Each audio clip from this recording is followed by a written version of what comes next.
반면 윤 전 대통령 파면 소식이 전해지자 한남동 대통령 관저 앞에 모인 지지자들은 눈물을 흘리며 강한 분노를 표출했습니다. 관저 쪽에선 윤 전 대통령이 나온다거나 경호처 차량이 한꺼번에 움직이는 모습 없이 다소 조용한 분위기가 유지되고 있습니다. 한남동 대통령 관저 앞에 나간 취재기자 연결해 보겠습니다. 정현우 기자. 네, 한남동 대통령 관저 인근에 나와 있습니다. 네, 관저 앞 탄핵 반대 집회도 이제 끝난 상황이죠. 네, 탄핵 인용 결과에 실망한 일부 지지자들이 계속해서 귀가하면서 이곳 탄핵 반대 집회는 계속해서 인파가 줄어들었습니다. 오후 1시쯤, 내일 오후 1시쯤이죠. 광화문 광장에서 집결을 다시 하자는 말을 끝으로 오늘 오후 3시쯤 탄핵 반대 집회는 모두 해산했습니다. 앞서 관저 앞에서 지지자들은 탄핵 심판 선고 생중계를 함께 지켜봤는데 윤 전 대통령에게 불리한 것으로 해석되는 헌재 판단이 나올 때마다 다소 착잡한 표정을 보였습니다. 아예 헌재를 비판하는 신경질적인 외침도 곳곳에서 나오고 일어나서 삿대질하는 경우도 있었습니다. 결국 오후 11시 22분 대통령 파면 결정이 전해지자 현장에선 커다란 탄식과 절규가 터져나왔습니다.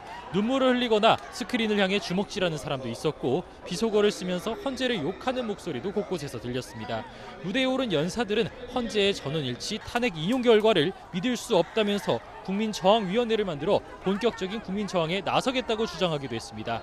이런 가운데 기대에 미치지 못해 죄송하다는 내용 등을 담은 윤 전 대통령의 메시지가 전해지자 일부 지지자들은 현장에서 눈물을 짓는 모습도 확인이 됐습니다. 집회 과정에서 지지자와 경찰 사이 물리적 충돌이 크게 발생하진 않았습니다. 집회가 끝나고 현장에 배치된 경찰 기동대도 하나둘 철수하면서 관저 앞은 평상시 모습으로 돌아가는 중입니다.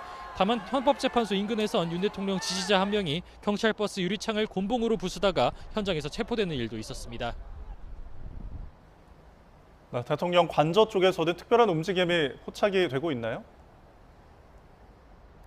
네, 이곳 집회 현장에서 다소 떨어져 있는 대통령 관저 쪽은 지금 현재 조용한 분위기가 유지되고 있습니다. 저희 취재진이 계속해서 관저 정문 쪽을 주시하고 있는데 윤 대통령이 바깥으로 나온다거나 혹은 관저 안쪽에서 특별한 움직임이 포착되지는 않고 있습니다. 검은색 차량이 관저를 드나드는 장면은 볼 수 있었지만 경호처 소속 차량이 한꺼번에 나오는 모습 등은 보이지 않았습니다. 선고를 앞두고 관저 앞에서도 경찰 버스 차벽이 세워졌었는데 지금은 하나둘 철수하는 중입니다. 윤 전 대통령이 언제쯤 관저를 나설지 이목이 쏠리고 있는 가운데 현장에서 움직임이 확인되는 대로 전해드리겠습니다. 지금까지 한남동 대통령 관저 인근에서 YTN 정인우입니다.